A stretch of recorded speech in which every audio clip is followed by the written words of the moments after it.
I want to share with you 3 reasons why you should not get a divorce. But first, let me just provide some exceptions, okay? There's always exceptions.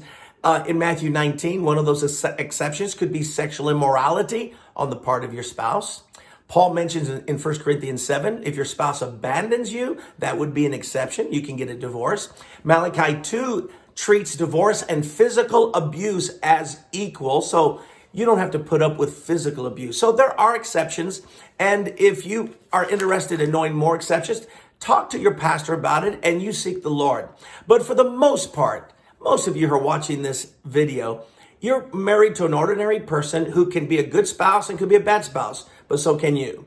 We're talking about just marital difficulties in which there's no biblical grounds to get a divorce except that you're unhappy.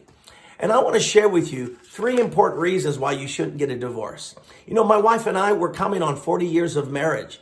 We've had our ups and downs. We've had our difficulties. We've had our struggles. You can only imagine.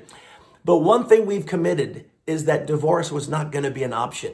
So we would rather work through our marital difficulties than just throw in the towel. And let me share with you 3 reasons why I thought about why I would never get a divorce and why you shouldn't get a divorce. Number 1, it's against the teachings of Jesus Christ. Are you a follower of Jesus? Do you believe in the Bible? Do you believe what Jesus said? Well, Jesus taught that marriage is permanent. He said, what God has joined together, let no one separate. So since Jesus taught that marriage is permanent, for me to get a divorce or for you to get a divorce is for you to break the teachings of Jesus Christ, and you have committed to follow him.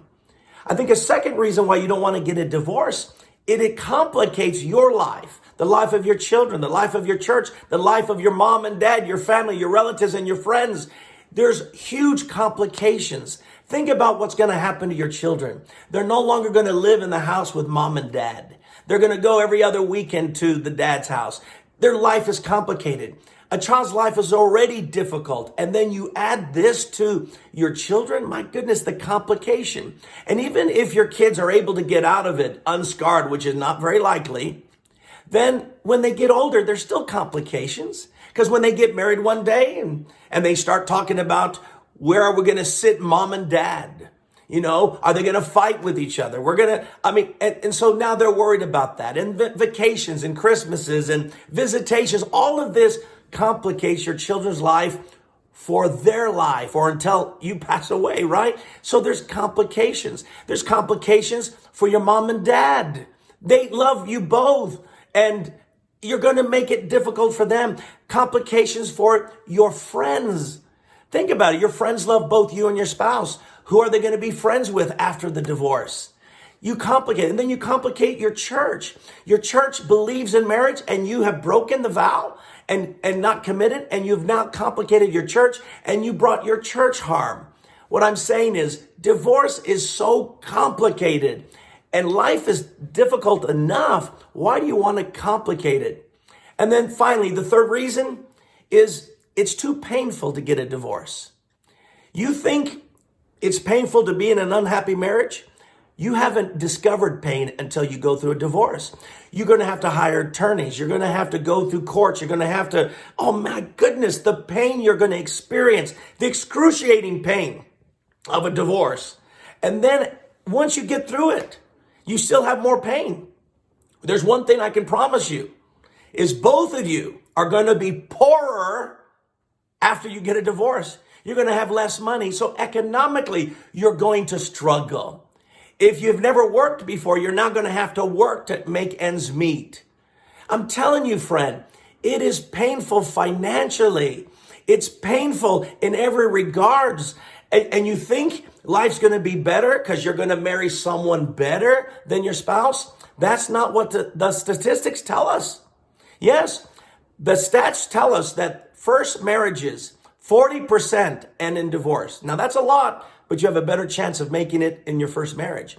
But the second marriage, 60% end in divorce. The third, 75% end in divorce. In other words, you're getting a divorce because you're hoping one day you'll meet someone and it will be a happier marriage. Chances are it's not going to be a happier marriage. You're going to go through incredible pain, including guilt. You're going to have difficulty financially, and then of course you'll have to go through the discipline of your church. If your pastor is a person of integrity, and I'm sure he is, he can't let you serve if you file for an unbiblical divorce. He'll have to step you down. I mean, every good pastor will have to do this to show some form of discipline. And then you're going to experience pain in that. And I'm telling you, you think your life's going to be easier. It's not. I think of a woman who was discontented with her husband. He brought home the money and she stayed home.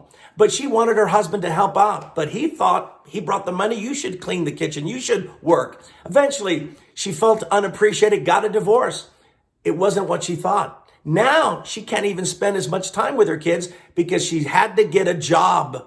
So she was spending more time with her children when she was married. Now she's spending less time. She just freaked out. Every other weekend, the kids go to their dad's house and the dad's the good parent. They're the fun parent. They do all the fun things and they became the bad parent. After a while, that woman thought life was so much easier and less painful, even with this man that I was going through problems with. What I'm trying to do, friend, I'm not trying to restrict you. I'm not trying to just bring needless guilt. I'm trying to warn you. I love you and I care about you. And I know you're unhappy.